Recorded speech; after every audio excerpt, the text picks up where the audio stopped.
Bonjour à tous, et j'espère que vous êtes tous bien réveillés. Nous avons beaucoup effectivement besoin d'énergie pendant ces 3 journées. Je suis vice-mas, pour ceux qui ne me connaissent pas. Je serai votre présidente avec Benedita Valdés qui est là du Mexique. Nous sommes très heureux que autant de personnes puissent être là avec nous. C'est la 10e fois, en effet, que nous nous réunissons, et j'aimerais donc remercier les excellences représentant les différents gouvernements, les membres du panel, les amis qui sont ici, bienvenue à vous tous, membres de la société civile. Pour ceux qui ont participé dans le passé déjà à un événement du Forum mondial sur l'immigration et le développement, vous savez que le format est un peu différent, puisque les journées gouvernementales ont déjà commencé hier. Nous ne commençons qu'aujourd'hui. Et nous devons donc ensemble essayer de nous mettre d'accord sur le message que nous voulons faire passer et le message que nous voulons donc pouvoir communiquer au gouvernement que nous rencontrons demain. Le 3e jour, nous serons à nouveau réunis ici, dans cette salle, ensemble, pour décider de ce que nous voulons faire ensemble concrètement et quels sont nos engagements pour les années à venir. Nous nous sommes hier soir réunis à la porte de Brandebourg, avec beaucoup d'entre vous évidemment qui étaient présents, mais également beaucoup de représentants des communautés locales et des migrants ici, qui ont pu partager donc leur vie, leurs conditions de vie, leurs difficultés, la perte des repères, la perte des contacts avec leur famille, mais également leurs espoirs d'une vie meilleure. Nous n'aurions pas pu trouver, je crois, d'endroit plus symbolique que la ville de Berlin, je crois, pour célébrer cet événement et ce 10e anniversaire. Berlin est en effet une ville qui a été la plus connue pour, entre guillemets, sa division, avec le mur de Berlin, qui pendant des années a séparé des familles, a représenté une menace de mort pour beaucoup de citoyens ici. La ville est aussi connue non seulement à cause du mur, mais parce que le mur est tombé. Et je crois que le mur est tombé parce que les citoyens et le peuple a voulu le faire tomber. Et je crois que pour ceux d'entre nous ici qui travaillent dans des pays où il y a encore des murs, eh bien, retenez cette leçon, les murs peuvent tomber. Et je crois que nous devons tenir ça à l'esprit quand parfois nous sommes un peu désespérés ou perdons l'espoir. Les murs peuvent être démantelés, détruits. Et je crois que c'est ce que nous voulons faire ensemble par le biais du pacte mondial. Et quand nous disons, puisque c'est le titre, une migration sûre, régulière et ordonnée maintenant, mécanisme d'un pacte valant la peine d'être accepté, je crois que c'est effectivement ce que nous voulons. Nous voulons parler de ce pacte, de ce qu'il représente pour les réfugiés, de la différence que ce pacte va pouvoir faire pour toute une série de migrants, pour vous, dans votre travail sur le terrain. Et ce pacte, comment peut-il contribuer à lutter contre la xénophobie, contre la séparation des familles migrantes, contre la mise en détention des enfants de migrants. Je crois que ce pacte nous offre des opportunités, certainement, même si parfois nous pouvons craindre que nous ne placions trop d'espoir dans son impact à venir.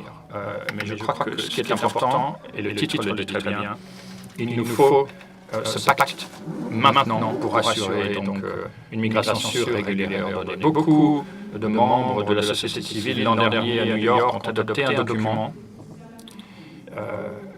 qui s'intitule « Les 7 actions que les dirigeants du monde doivent mettre en œuvre ».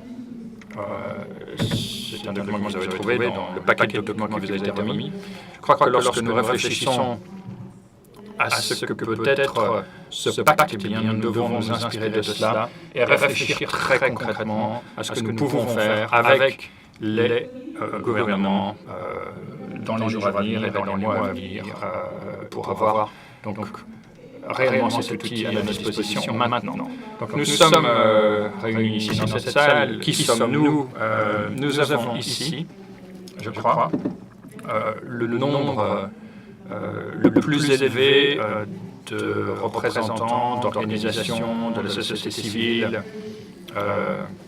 Je n'ai pas les statistiques encore officielles, mais ce groupe est le plus important que nous ayons jamais pu représenter. Qui ici est soit réfugié ou migrant, représente des réfugiés et des migrants? Si c'est le cas, veuillez vous lever, s'il vous plaît.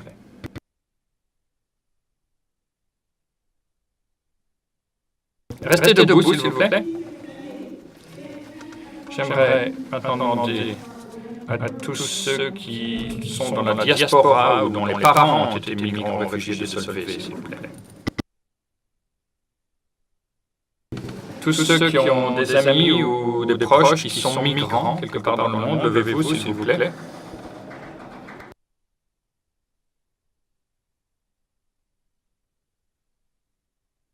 Je crois que les membres du panel seraient debout s'ils pouvaient se lever facilement. Donc je crois que clairement nous avons tous un lien direct, personnel quasi, avec la migration. Il ne s'agit pas seulement de quelque chose de professionnel pour nous.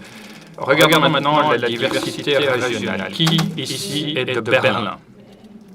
Levez-vous si vous êtes de Berlin, s'il vous plaît.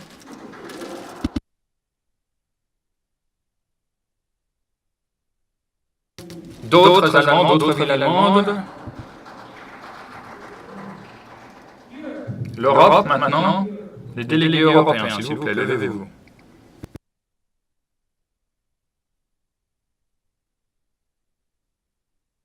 L'Afrique, s'il vous plaît. Les Africains, debout, levez-vous, s'il vous plaît, les Africains.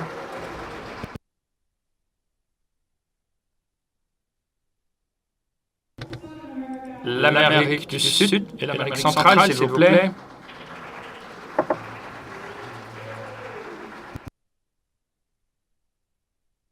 L'Amérique du Nord, États-Unis, Canada.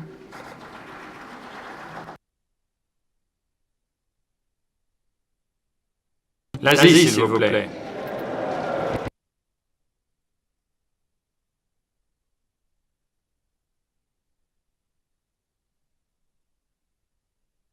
Le Moyen-Orient. Le Moyen-Orient, s'il vous plaît.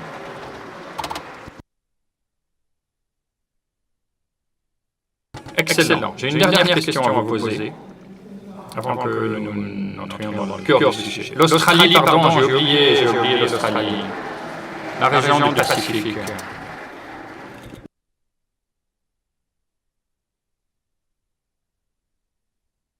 J'aimerais maintenant demander à ceux qui participent à la première fois au FMMD de se lever, s'il vous plaît, si c'est votre première participation.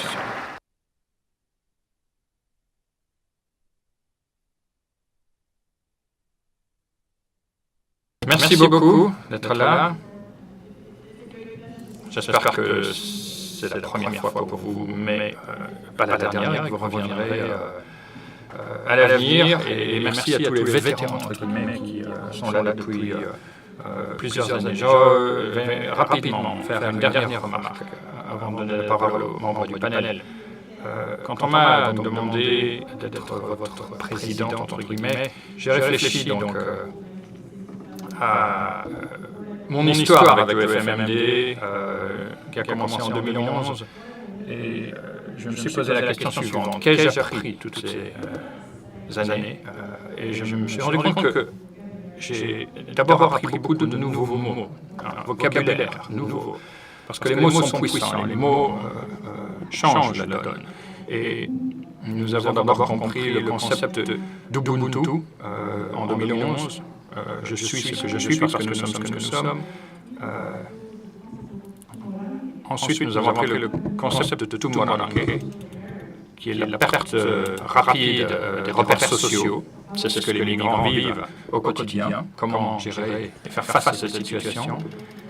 Et puis, en 2014, nous avons appris que beaucoup de mots peuvent être utilisés pour,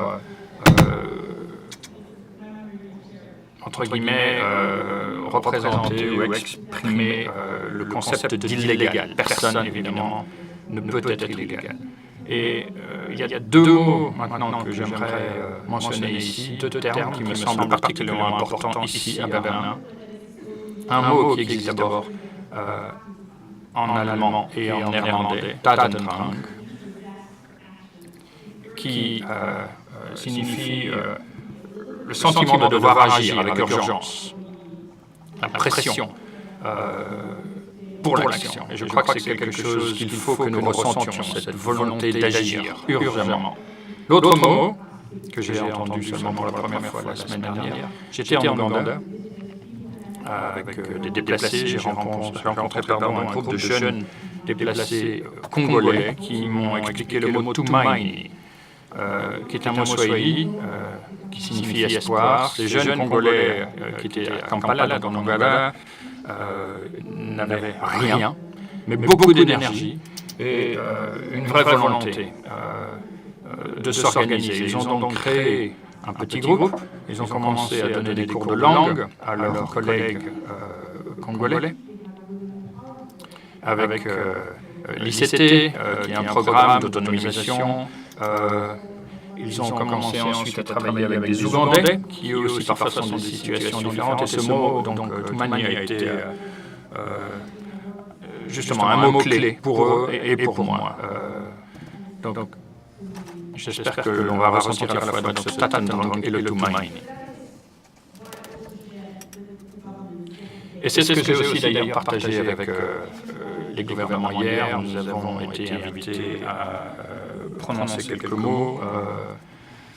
Je n'ai pas pu, évidemment, hier, leur faire passer le message de la société civile. Nous le ferons demain, puisque nous nous rencontrons aujourd'hui.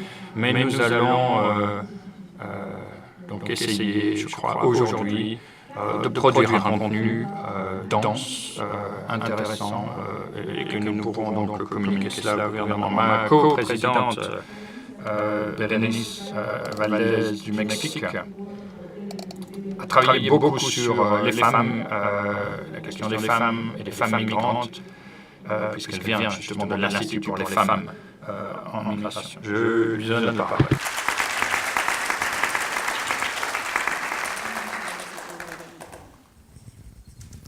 Hola. Bonjour à tous. Je vais m'exprimer en espagnol.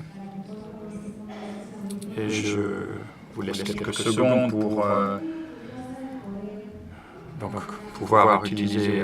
C'est un plaisir et une fierté pour moi que de pouvoir donc, prendre la parole en espagnol. Et pour la première fois, j'ai le plaisir justement de pouvoir le faire. C'est la première fois, je crois que nous sommes en mesure de nous exprimer dans nos langues maternelles respectives, qui sont évidemment les langues qui sont les plus confortables en termes d'utilisation. Je vais donc faire toutes mes interventions en espagnol. Je vous demande donc de ne pas quitter vos casques, de pouvoir entendre la traduction. Je suis très heureuse de pouvoir travailler, d'avoir pu travailler avec WIS, qui a fait un travail exceptionnel pour articuler les différentes organisations de la société civile, pour pouvoir justement mettre en place cet événement avec toute une série d'organisations.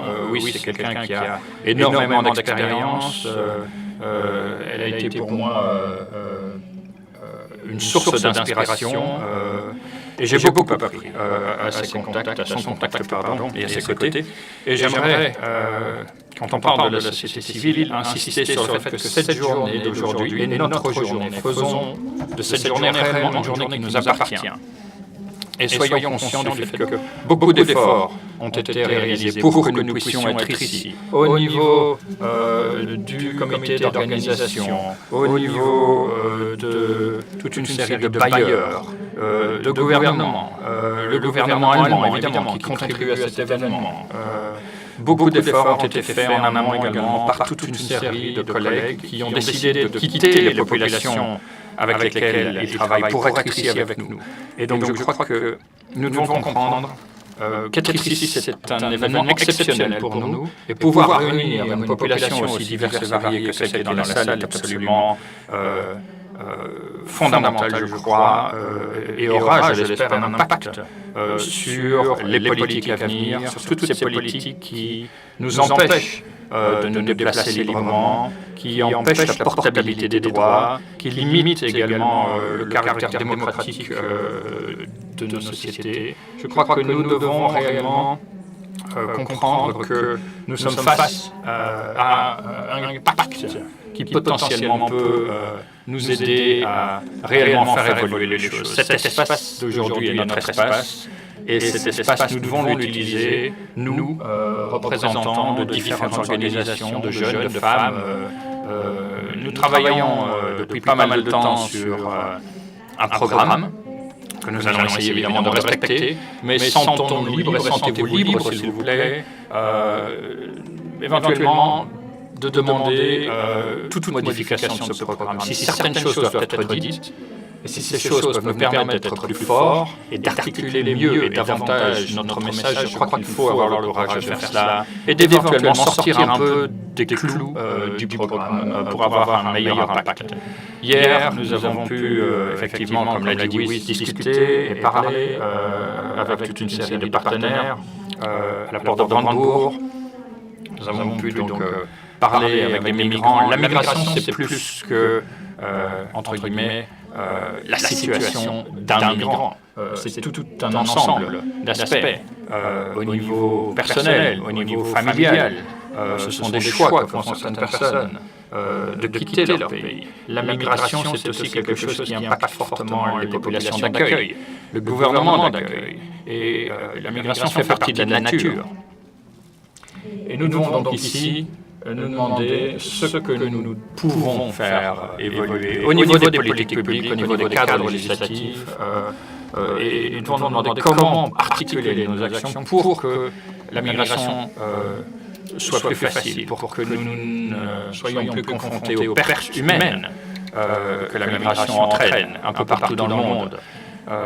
Agissons pour que passer d'un pays à l'autre ne représente plus un risque, ou que ce risque pour les entre guillemets les gens comme nous qui viennent d'Amérique latine ou qui viennent d'Afrique ne soyons plus confrontés à la mort, au risque, au danger, à la violence.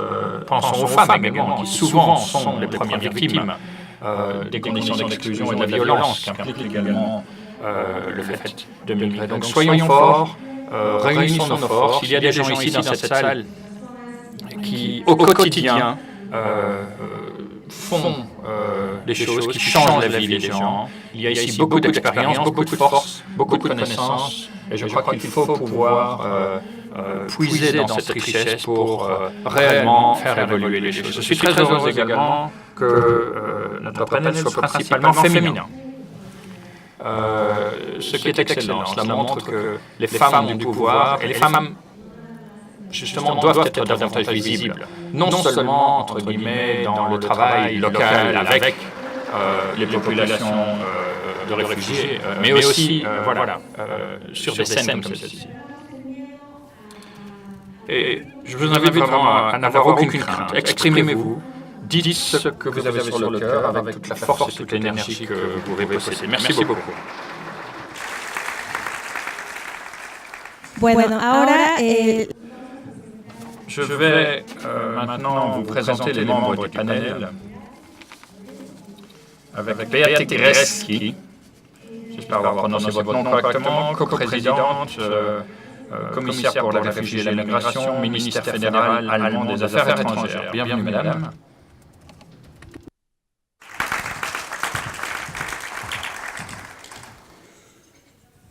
Thanks very much. Ladies and gentlemen, on behalf of the... Mesdames et messieurs, au nom du gouvernement fédéral allemand, j'aimerais vous accueillir ici, notamment John Bingham, Brice Berenice Valdez, Wiss Maas,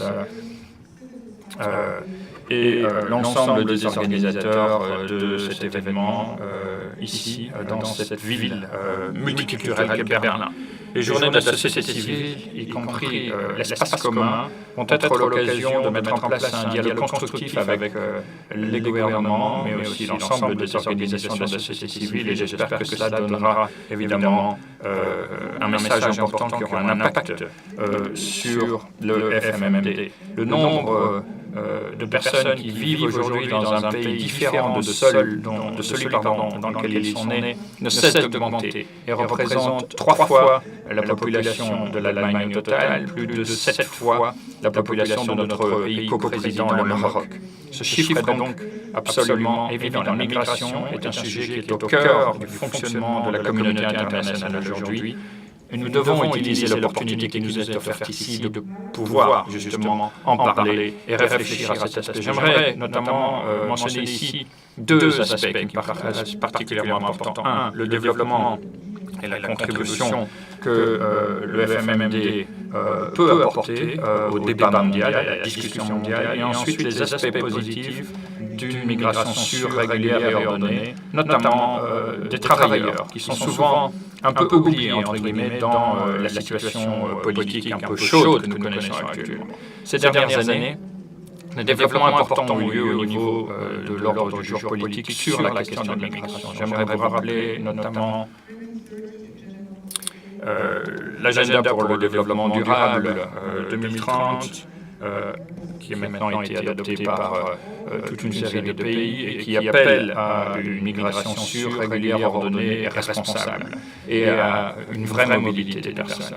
Cet agenda reconnaît la contribution positive que les migrants apportent au développement et au développement durable de leur pays et de leur pays d'accueil, et estime que personne ne doit être laissé sur le côté de la route. L'an dernier, plusieurs sommets de haut niveau ont été organisés et ont montré que cette thématique est effectivement devenue une thématique mondiale qui doit être envisagée dans toutes ses dimensions.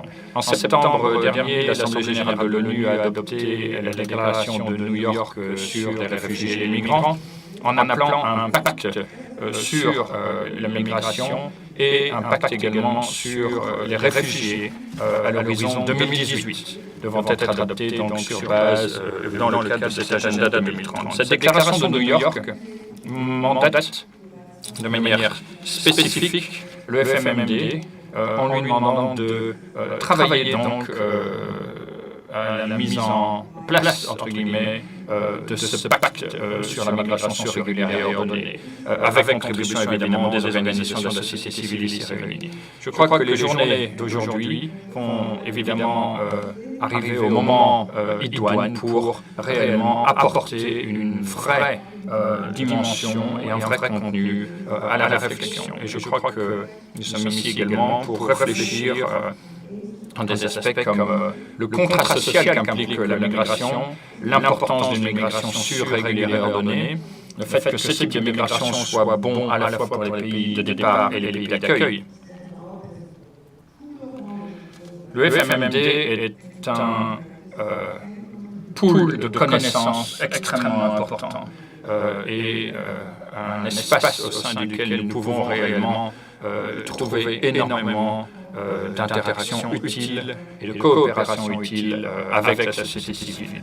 Et nous pensons que ceci est particulièrement important pour nous et également pour le ministère que je représente ici. Nous voulons que ce cadre mondial devienne à terme un cadre qui permette de mieux diriger les flux migratoires.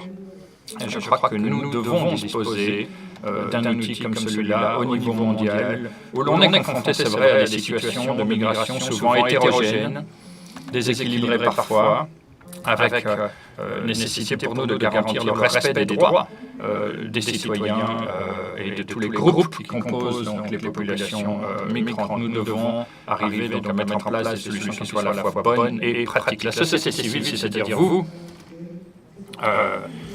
est un interlocuteur clé pour tout gouvernement souhaitant développer et mettre en œuvre une politique efficace en la matière. Avant de pouvoir agir, nous devons entendre les différentes positions et l'expertise ici réunies. Et c'est pour cette raison que nous devons mettre en place un vrai dialogue avec l'ensemble des parties prenantes.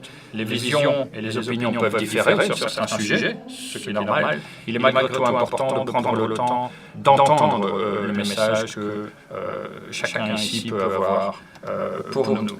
Ce pacte sur la migration doit être basé également sur un esprit de partenariat entre les États pour pouvoir améliorer la gouvernance en matière de migration, pour apprendre de ce qui fonctionne et pour mettre en place des systèmes de reporting efficaces permettant de détecter et de faire remonter les résultats positifs. Nous devons également intégrer la société civile et le secteur privé.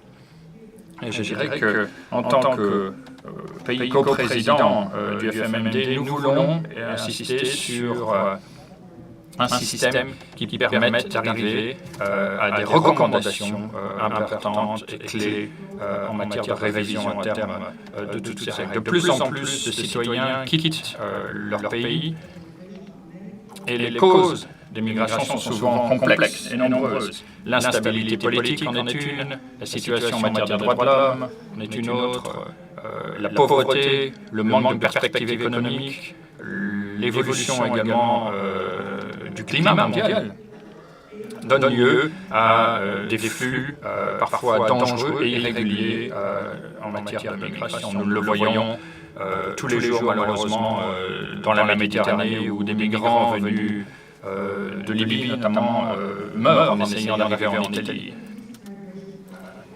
Depuis longtemps, le monde est confronté à des flux migratoires qui évoluent et l'Europe, et notamment l'Allemagne, ont depuis quelque temps vu augmenter justement le nombre de réfugiés et de migrants qui arrivent ici. L'Allemagne accueille chaque année en termes nets toute une série de nouveaux citoyens qui viennent soit des pays de l'Union européenne ou de l'étranger. Plus de 400 000 personnes s'installent en Allemagne chaque année. Et nous sommes un pays qui est définitivement ouvert et accueillant. Dans un monde globalisé, les marchés du travail sont de plus en plus interconnectés et les mouvements migratoires doivent s'inscrire dans le cadre de certaines règles et procédures, non pas pour empêcher les migrants de quitter leur pays et de chercher une vie meilleure ailleurs, mais pour assurer leur sécurité.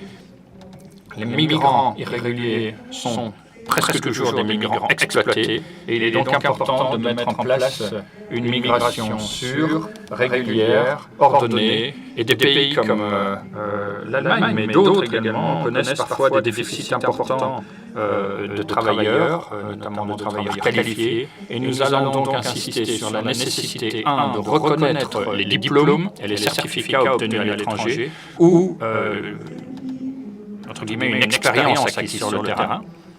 Nous allons ensuite ouvrir le marché du travail davantage à des citoyens non européens en mettant l'accent notamment, par exemple, sur certains secteurs de l'économie comme la santé. Et ensuite, nous allons également assurer des pratiques de recrutement justes et les promouvoir. En parallèle, nous devons également tenir compte des intérêts des pays de départ. La fuite des cerveaux doit être évitée et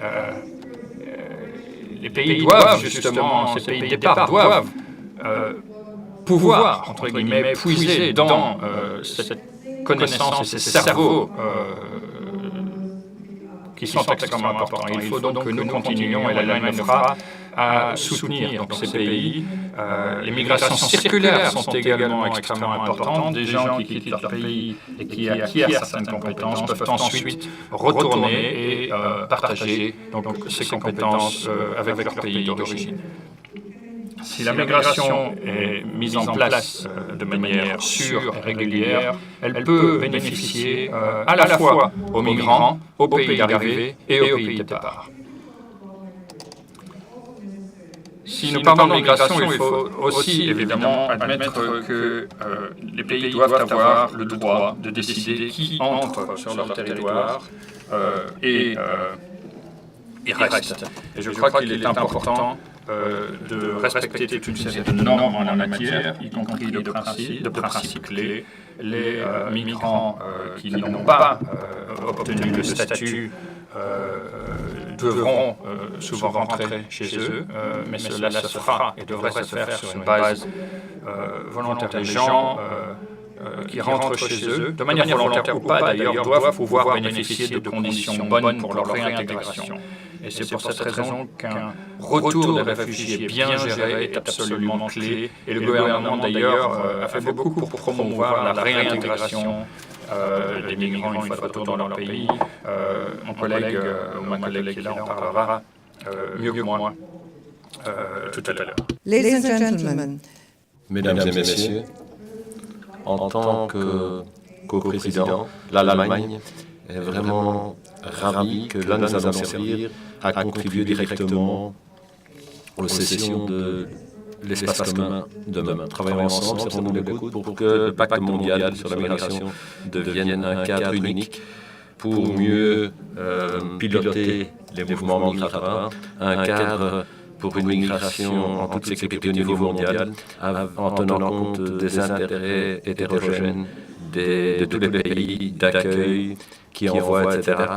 Et ce qui importe, c'est de tenir compte notamment des groupes marginalisés. Dans ce sens-là, je vous souhaite des discussions fructueuses, un excellent débat. Il est important d'assister auprès des gouvernements pour que les gouvernements aillent de l'avant de manière positive. Je vous remercie.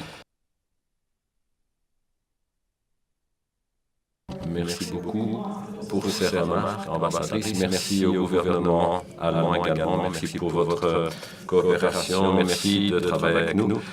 Certes, comme vous le dites, nous ne sommes peut-être pas systématiquement d'accord pour tout, mais en tout cas, nous apprécions votre attitude. Cela dit, je m'adresse à l'intervenante suivante, commissaire pour les réfugiés, directeur des députés, migration, prévention de crise, gestion de crise, entre autres portefeuilles importants. Et elle vient de me dire qu'elle évolue avec la société civile depuis belle lurette. Je vous donne la parole. Je vous remercie. Avant toute chose, j'en profite pour vous proposer un feedback concernant la première partie de notre réunion aujourd'hui. En tout cas, un tout grand merci pour cette présentation personnelle. C'est important de demander à tout le monde quel est notre rapport avec la migration. En fait, mon papa a quitté l'Est de l'Allemagne peu avant que le mur ne soit érigé. Et ainsi, on n'a pas pu voir, je n'ai pas pu voir nos grands-parents. Et c'était une expérience émouvante. Un tout grand merci, c'est-à-dire qu'on adore participer à cet événement au niveau BNZ et je sens cette énergie, c'est clair, on ne pourra changer le monde que si on utilise cet esprit, cette énergie et si on arrive à être en contact avec tous les preneurs de décision sur base notamment des expériences personnelles. Merci pour cette touche qui est franchement géniale. À présent, permettez-moi de mentionner quelques points. Quand on parle de migration, on sait que les gens se sont toujours déplacés, couverts des kilomètres pour éviter la guerre, la pauvreté ou tout simplement pour vivre mieux. En migrant, ils partagent leurs connaissances avec tout un chacun, ils apportent de nouvelles dynamiques et de nouveaux développements également. Donc il y a un côté positif et un côté négatif et de nombreuses questions sont posées. Mais ce qui est certain, un monde sans migration est tout simplement impensable. La migration nous fait poser des questions, prenant des décisions, mais il y a des défis majeurs à relever au niveau de la société civile notamment. Lundi, on a eu une réunion avec des maires de partout du monde, dans le monde, et ils ont échangé des expériences en matière de migration et de développement. La réunion fut un franc succès, et je pense qu'il faudrait échanger davantage en ce qui concerne ces questions pratiques de mise en œuvre, notamment. C'est là que réside la réalité. La migration forcée a un impact sur le sud beaucoup plus que sur le nord, sur l'Europe. Sans solidarité internationale, on ne pourra pas relever les défis posés par les questions de migration. Certains en Europe pensent que les mouvements migratoires sont des problèmes qui concernent uniquement l'Europe. Ce n'est absolument pas le cas, bien entendu. Également, il y a de la migration partout, notamment nord, sud, etc. On doit chercher des réponses pérennes, et c'est pour cela qu'on se réunit aujourd'hui, notamment. Merci à vous, merci au Président, M. Bingham, merci à tous les organisateurs, organisatrices, merci beaucoup, merci d'organiser, et merci de me donner cette possibilité de m'adresser à vous ici, dans le cadre de cette conférence. Après les défis majeurs qu'on doit relever, alors on fait partie des négociations pour le pacte mondial sur la migration. On peut influencer les politiques et les décideurs politiques. J'ai écouté Mme Maas hier et elle a dit qu'il était temps de passer à la phase de mise en œuvre. Et bien entendu, c'est une déclaration excellente, opportune. Nous sommes tout à fait d'accord.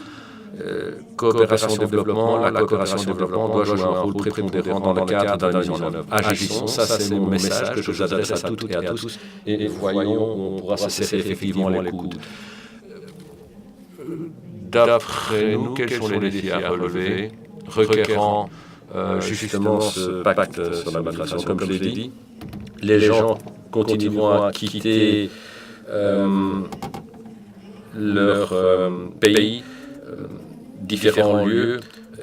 On aura de jeunes Africains qui chercheront de par le monde un emploi, c'est clair. Et également, il y a d'autres éléments. Les gens quittent quittent chez eux pour différentes raisons. Il y a des réfugiés qui se déplacent partout. Certains pays ont accueilli de nombreux immigrés et atteignent un point de saturation. Ça devient compliqué. Il y a les conséquences liées au changement climatique également. Il y a des inondations, des sécheresses en Afrique de l'Est. On a reçu des informations concernant ce qui se passait là-bas ou ce qui se passe en Afrique de l'Est. Il est estimé que le nombre de personnes déplacées et qui migrent dû au changement climatique va atteindre 200 millions de personnes vers le milieu du siècle. La migration devient de plus en plus une opération rentable, malheureusement. Certaines personnes peuvent gagner beaucoup d'argent en trafiquant dans le secteur des êtres humains, plus d'argent que dans le trafic de drogue. Le trafic humain est de plus en plus facile et on doit se pencher sur tous ces problèmes. Justement, pencher notamment sur le problème du trafic des êtres humains. Le ministre du Développement,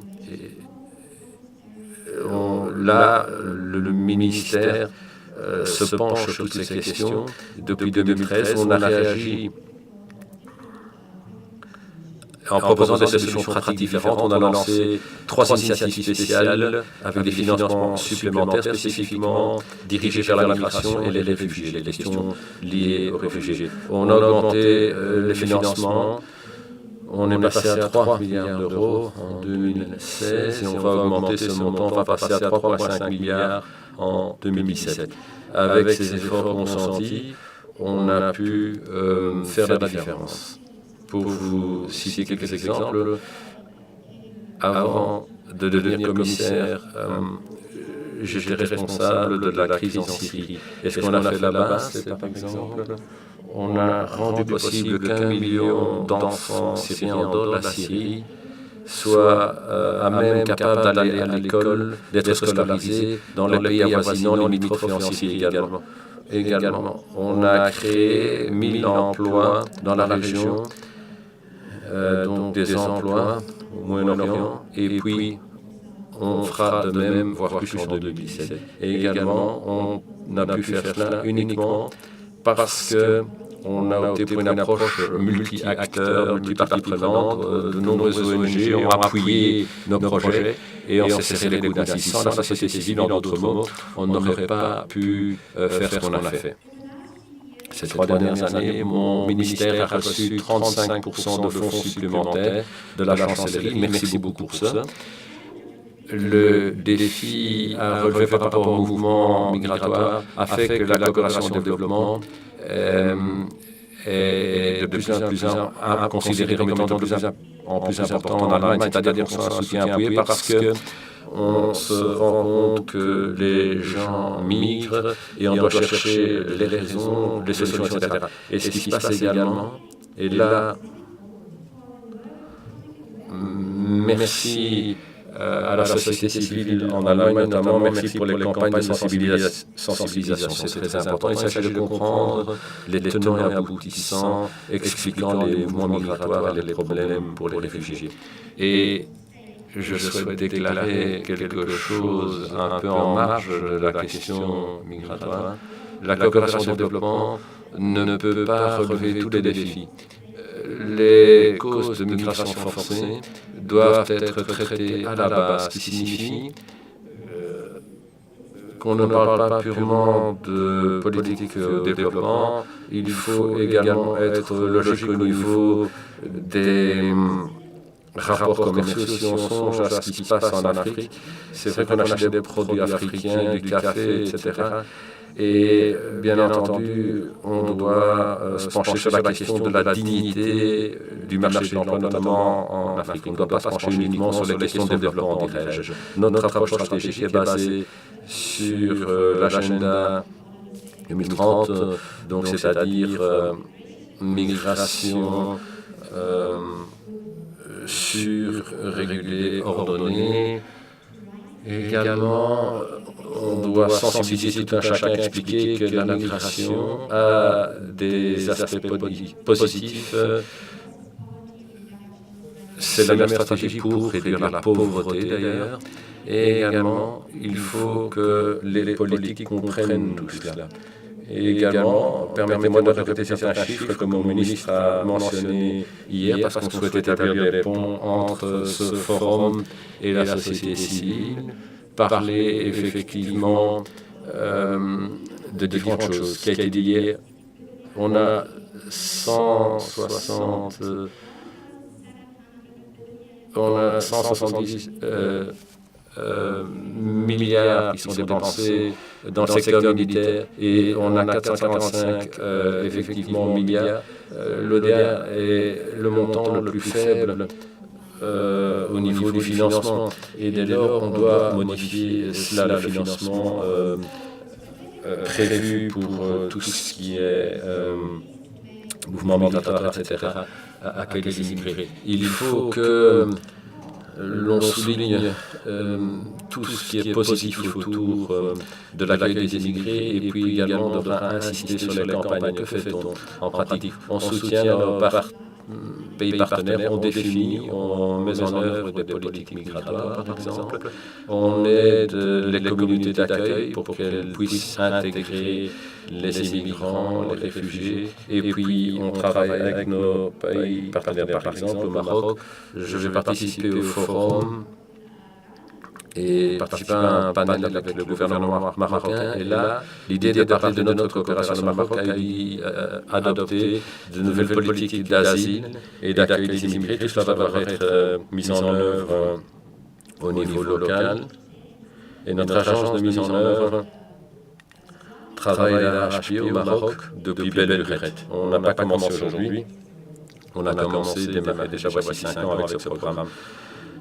Nous aidons les gouvernements locaux pour accueillir les migrants qui cherchent un emploi, les réfugiés. On aide les autorités locales et également les gouvernements locaux pour améliorer toute forme de coopération. On pénètre les structures, c'est pérenne, ça n'est pas que du soutien à court terme. Il serait erroné de croire que les gouvernements seraient à même de gérer les défis de manière isolée, tout simplement en adopter des lois et en mettant en œuvre des procédures administratives.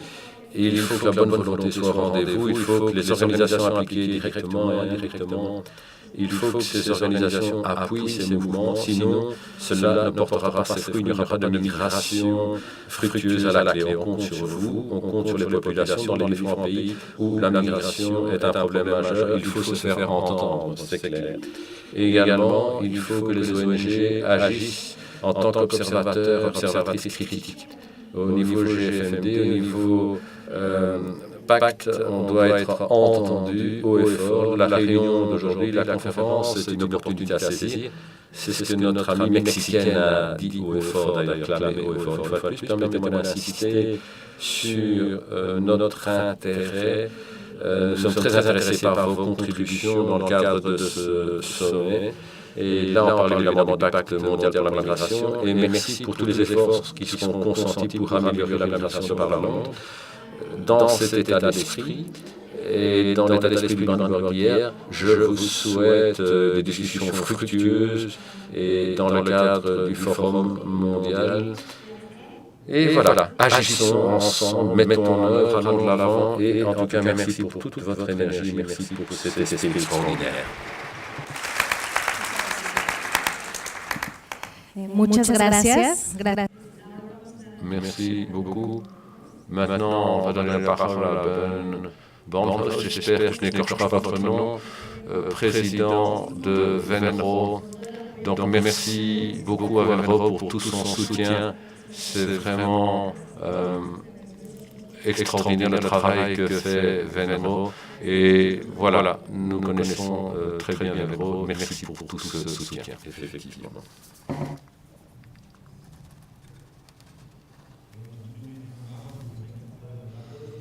Alors, je ne savais pas que j'allais pouvoir m'exprimer dans ma langue maternelle.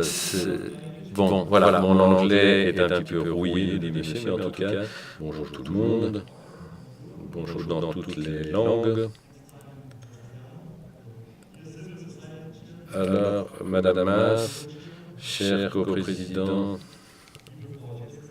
Madame Chesky, chers délégués, chers collègues, amis, au nom de Venro, en tant que président de Venro, l'organisation ombrelle des ONG aide de développement, permettez-moi de vous accueillir très chaleureusement à Berlin. C'est un honneur pour moi d'être parmi vous aujourd'hui dans le cadre de cette session d'ouverture. Et pour vous dire la vérité, je suis franchement impressionné de rencontrer tant de personnes de tant de lieux de par le monde et avec cet objectif commun, à savoir améliorer le bien-être des migrants, de leurs familles, de leur communauté. Comme vous le savez probablement, et vous l'aurez entendu de Mme Tchersky, ces dernières années, la situation des migrants et des réfugiés a influencé grandement les politiques allemandes et la société allemande. Dans ce contexte, le GFMD a lieu en Allemagne au moment opportun, parce que cela nous aide à approfondir les discussions et la coopération au niveau de la société civile, mais également la société civile en Allemagne avec le gouvernement. Ce rapport-là également. Cette année-ci, on a initié un processus de consultation important au niveau de la société civile allemande. Dans le secteur de la migration et du développement, tout d'abord, on a dû attirer l'attention des gens. Peu de gens étaient au courant du GFMD. Moi, j'ai beaucoup appris, dois-je admettre, ces 12 derniers mois. Ces derniers mois, on a fructueusement rassemblé, réuni de nombreuses organisations et associations du secteur de développement, notamment organisations de migrants également. C'était très important, bien entendu, pour nous. On s'est mis d'accord sur des positions communes, des demandes par rapport au gouvernement allemand qui co-préside le GFMD. On en a parlé de nos positions avec l'ambassadeur allemand et d'autres représentants du gouvernement. Et bien entendu, et ils n'étaient pas systématiquement d'accord avec toutes nos positions, ce qui est normal dans une démocratie. Mais ils ont fait preuve d'un intérêt certain par rapport aux propositions formulées. À une époque où il y a moins d'espace disponible pour les acteurs de ce secteur, on apprécie des gouvernements qui acceptent un dialogue au niveau national et international. Dialogue avec la société civile, bien entendu. Donc merci au gouvernement également, on transmet un signal politique fort. Toutes les positions communes que nous avons identifiées en tant que société civile allemande peuvent être liées à notre conviction, à savoir qu'il faut une bonne assise, il faut des politiques migratoires avec une bonne assise.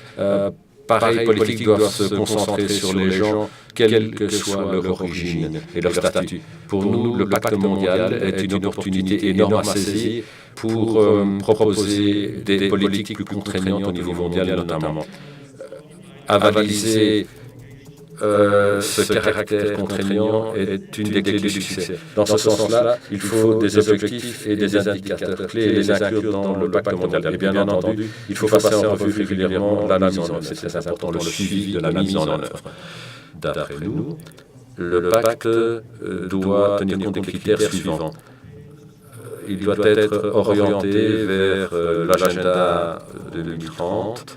Il doit se baser sur des cadres juridiques existants tels que, par exemple, la Convention des migrants des Nations Unies, et également, et entre autres, et on doit combler les brèches dans ces différents cadres légaux. Il faut se pencher sur le pacte dans le cadre de notre sommet, et l'idée est de façonner une gouvernance mondiale en matière de migration. Également, on appelle le gouvernement allemand comme co-président du GFMD pour insister pour qu'on ait en fin de compte un pacte précis. Si vous souhaitez en apprendre davantage concernant le processus en Allemagne, si les résultats vous intéressent, adressez-vous au bureau au niveau du foyer. Là, vous pourrez parcourir tous les documents en question. Et puis finalement, permettez-moi de remercier la Fondation Robert Bosch. Merci beaucoup pour leur soutien.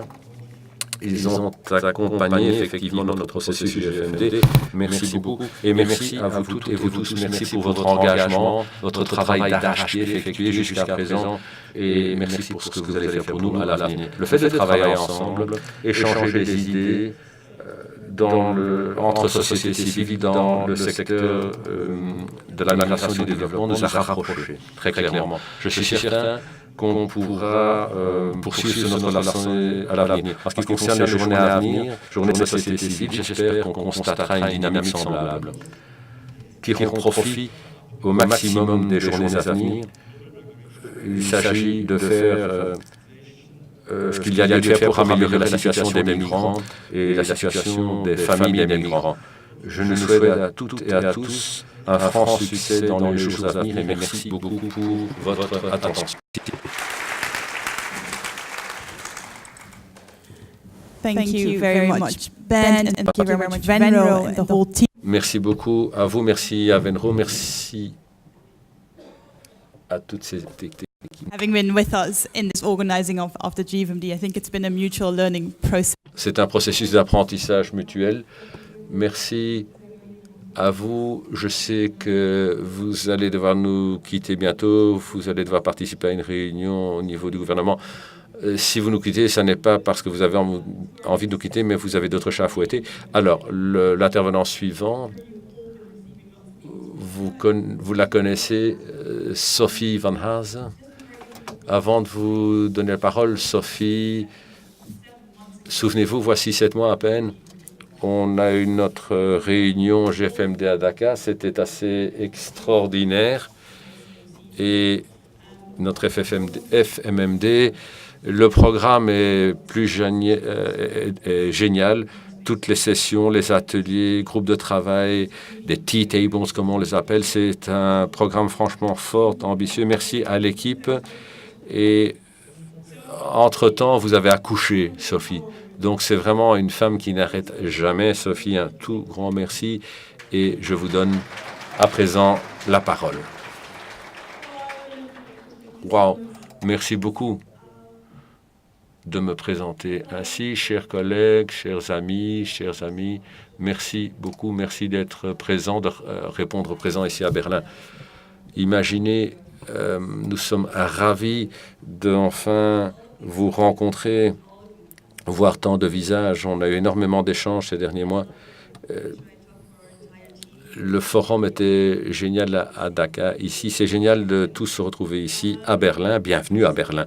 Pour ceux qui étaient au Brandenburg Gate hier, je dirais que c'était une manière géniale de lancer nos échanges. Ça nous a apporté énormément d'énergie. Et merci à vous d'avoir partagé vos témoignages, également des chansons, etc. Un tout grand merci, comme on l'a dit. Je dirais que c'est un des GFMD, FMMD extraordinaires. C'était il y a à peine 6 mois qu'on était à Dakar. Ce fut un franc défi d'organiser ce forum-ci, ce FMMD, ce GFMD. Et voilà, pour moi, ce FMD est organisé à un moment clé. On l'a entendu précédemment dans le cadre des conversations avec d'autres membres du panel. D'une part, apparemment, il y a cet engagement international pour travailler par rapport à un système de gouvernance mondiale garantissant justement une migration sûre, régulière, ordonnée. Et la situation pour les migrants, pour les organisations à la base qui travaillent sur le terrain avec les migrants, pour la société civile, de manière générale, la situation ne semble pas s'améliorer, que du contraire.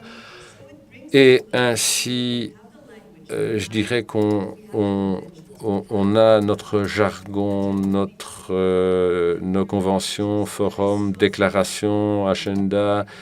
Il y a un langage fort en matière de protection des migrations, mais pourquoi est-ce que cela ne change pas systématiquement en pratique sur le terrain? D'où la question.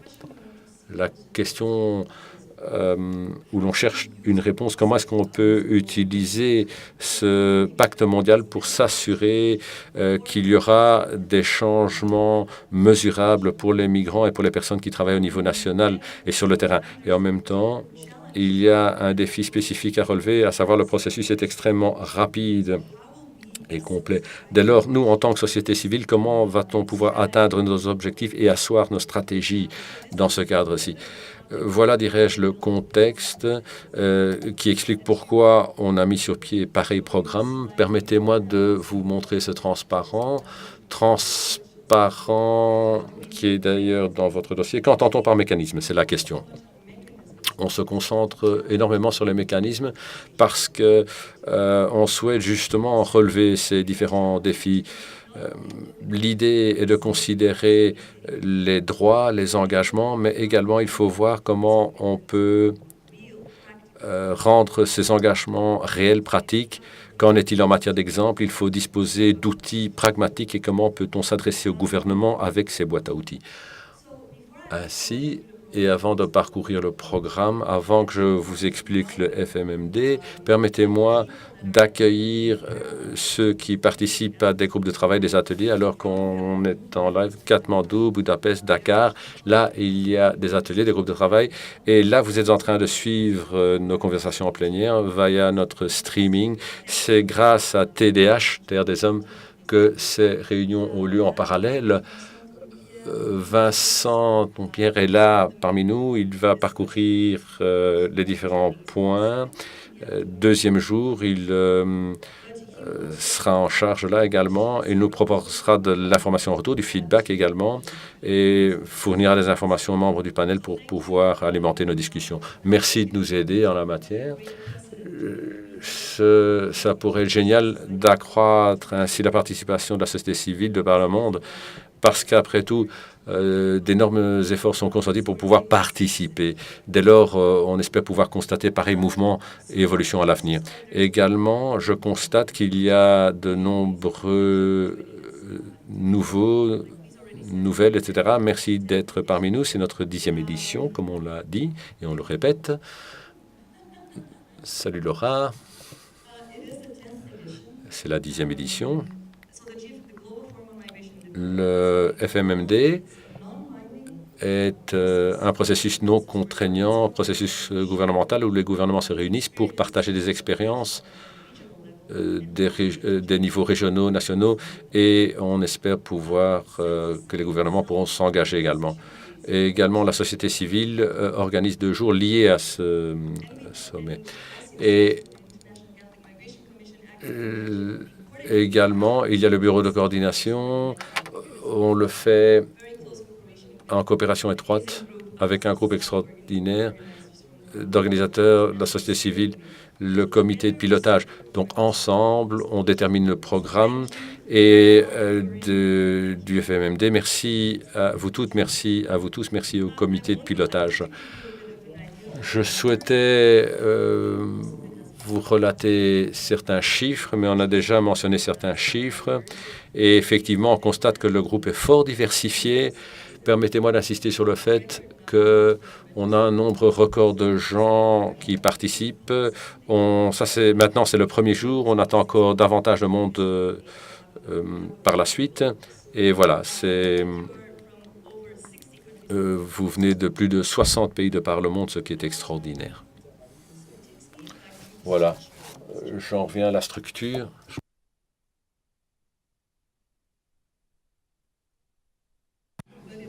Alors, ce que vous voyez là, vous l'avez vu un peu partout, mais je crois que c'est important de comprendre que cette fois-ci, nous fonctionnons différemment. Nous avons normalement 2 journées consacrées à la société civile et nous rencontrons ensuite les gouvernements. La structure, cette fois-ci, est un peu différente. Les journées gouvernementales ont lieu maintenant. Ils entament en fait leur 2e journée. Et demain, nous les rencontrerons donc dans le cadre de l'espace commun. Le 2e jour, c'est-à-dire samedi, pour nous, notre 2e jour, nous continuerons notre conversation. Donc évidemment, cela nous a obligés à modifier un peu notre approche. Cette première journée d'aujourd'hui, nous allons la consacrer à quoi? D'abord à considérer ensemble tout ce qui, à notre avis, est non négociable dans le pacte mondial. Et essayer également de trouver des exemples de mécanismes qui, à notre avis, permettent de promouvoir un système en matière de migration qui soit beaucoup plus sûr, régulier, organisé. Et la 2e journée, donc samedi, après les conversations que nous aurons eues donc demain, eh bien, nous pourrons revenir sur les choses à faire, les axes à mettre en œuvre et les priorités à déterminer pour l'action dans les mois et les années à venir. Nous avons évidemment organisé plusieurs sessions. Vous avez des plénières ici, nous avons des groupes de travail et des sessions spéciales d'ailleurs également,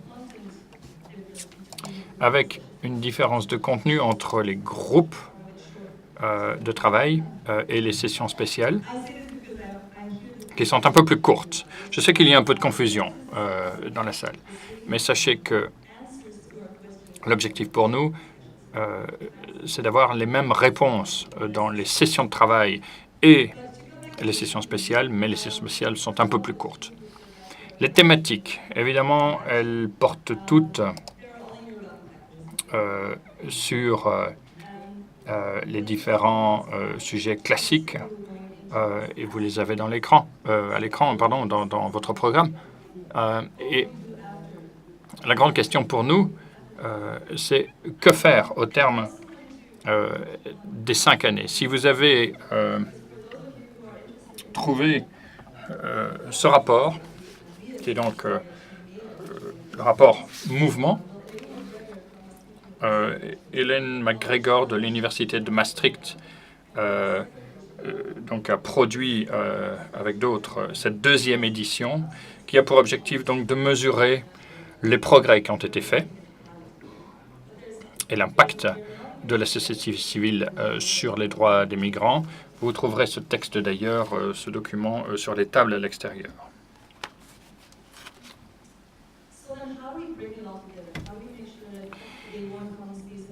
Donc comment assurer la cohérence entre la première journée et la 2e journée? Nous avons des rapporteurs de grande qualité. Chaque session spéciale travaillera avec un rapporteur qui prendra des notes. Un modèle de document a été prévu pour ce faire et vous en possédez une copie. Ensuite, Ces rapports vont permettre d'identifier toute une série de priorités qui seront ensuite présentées demain au gouvernement. Et ce qui est intéressant également, c'est que chaque session de travail et chaque session spéciale a identifié également ou donne, entre guillemets, la parole à ce qu'on appelle un démarreur de discussion. Ce démarreur de discussion doit, eh bien c'est le cas de le dire, démarrer la discussion et intégrer donc, entre guillemets, toute une série d'idées dans le débat qui pourront ensuite être communiquées au gouvernement. Vincent Tournéguière fera le rapport sur la réunion Outreach de la deuxième journée. Rex, qui est là, dans le fond de la salle, lui va se charger, et c'est difficile, de faire rapport ou de réaliser le rapport sur la deuxième journée, mais il va également faire le lien entre les conversations d'aujourd'hui et les conversations que nous aurons demain en termes de recommandations au gouvernement. Et ensuite, nous avons Carolina Gottardo, qui sera donc là aussi, voilà, Caroline est là, qui travaille avec une équipe pour être présente dans les différentes sessions de travail et les groupes de travail pour voir quel est le contenu qui concerne spécifiquement les femmes. Et puis Milena Franca, qui, elle, est rapportrice en charge des questions liées aux enfants. Donc, elle va aussi s'intéresser à tous les aspects qui, dans les différents groupes, seront mentionnés et qui porteront spécifiquement sur la situation des enfants migrants. Quelques aspects pratiques. Laura, par la suite, vous expliquera les aspects réellement pratiques liés, par exemple, au repas. Mais je voulais malgré tout insister sur certains aspects. D'abord, l'accès à l'espace commun. Donc, vous avez reçu dans vos documents un document d'une page qui explique pourquoi nous avons dû limiter la participation de la société civile à 200 personnes. C'est en fait parce que le lieu qui a été choisi est limité en termes de sa capacité à accueillir davantage de personnes. C'est évidemment dommage et c'est peut-être une occasion manquée. Et nous aurions voulu évidemment pouvoir accueillir davantage de personnes. Et cela joue également un rôle important au niveau de la réception de ce soir, mais vous avez tous reçu un email vous disant si vous avez ou non accès. Il y a de l'interprétation, évidemment, en français, en anglais, en espagnol, et du streaming live. Donc nous sommes en live streaming pour le moment, et un fichier sera également disponible au terme de l'événement. N'hésitez pas évidemment à tweeter, à poster sur les médias sociaux. Vous avez trouvé les différents hashtags, mais ils sont là également sur l'écran dans le coin de la salle. Faites passer le message, s'il vous plaît. Et puis, nous avons également une table qui reprend, qui collecte toute une série de documents, textes, dont les orateurs ont parlé, l'agenda 2030, toute une série de documents sont disponibles, notamment un rapport sur les objectifs en matière de mobilité humaine de M. Gribaud. Voilà. Vous savez où nous sommes là, l'équipe, et puis les volontaires, les bénévoles qui sont là en t-shirt blanc. Si vous avez la moindre question, n'hésitez pas à vous rapprocher d'eux. Et merci beaucoup. Merci beaucoup également aux membres du panel.